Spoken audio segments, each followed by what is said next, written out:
Bismillahirrahmanirrahim. Assalamualaikum warahmatullahi wabarakatuh. Alhamdulillahirabbil alamin. Salatu wassalamu ala asrofil anbiya wal mursalin wa ala alihi wa ashabihi ajma'in, amma ba'du.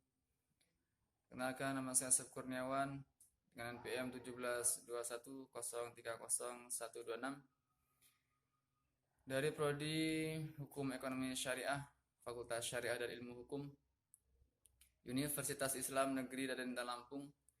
Baiklah, video ini sengaja kami buat guna memenuhi tugas mata kuliah Hukum Perdata yang diampu oleh dosen pengampu, dosen Rudi Santoso SHI MH.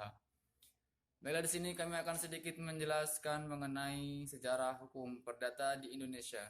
Namun sebelumnya sedikit kita singgung bahwasanya apa itu hukum perdata. Di dalam bukunya dijelaskan oleh Profesor Subekti bahwasanya ini maksud dengan hukum perdata ialah seluruh hukum privat material yang mengatur hubungan antar perseorangan.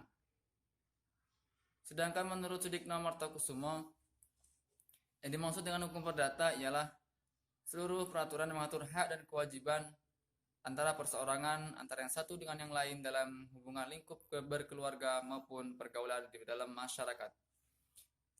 Baiklah, mengenai sejarah hukum perdata di Indonesia itu sendiri. Hukum perdata itu bersumber besar kepada Kitab Undang-Undang Hukum Perdata. Sementara Kitab Undang-Undang Hukum Perdata itu sebagian besar menganut hukum Perancis, yang mana yang kita kenal dengan istilah Kode Napoleon. Setelah kependudukan Perancis berakhir, pemerintahan Belanda berinisiatif membentuk suatu panitia guna mengkodifikasi hukum perdata Belanda, yang mana sebagian besar akan mengambil dari Kitab Undang-Undang Hukum Perdata Perancis dan sebagian kecil akan mengambil dari hukum Belanda kuno. Bertepatan pada 1 Oktober 1838, pemerintahan Belanda mengesahkan dan melaksanakan dan meresmikan Kitab Undang-Undang Hukum Perdata dan Kitab Undang-Undang Hukum Dagang.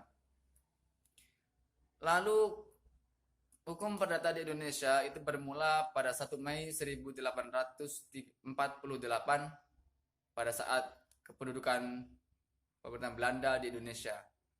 Pada masa itu, pemerintahan Belanda membentuk suatu panitia guna menyesuaikan antara hukum dengan keadaan yang ada di Indonesia dengan hukum dan keadaan yang ada di negeri Belanda.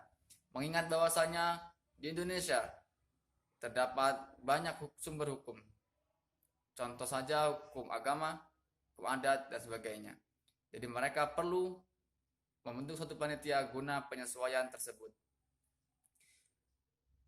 Hukum perdata yang berlaku sejak 1 Mei 1848 tersebut itu berlaku sampai saat ini. Maka dapat kita katakan bahwasanya hukum perdata di Indonesia adalah kopi dari Kitab Undang-Undang Hukum Perdata Belanda.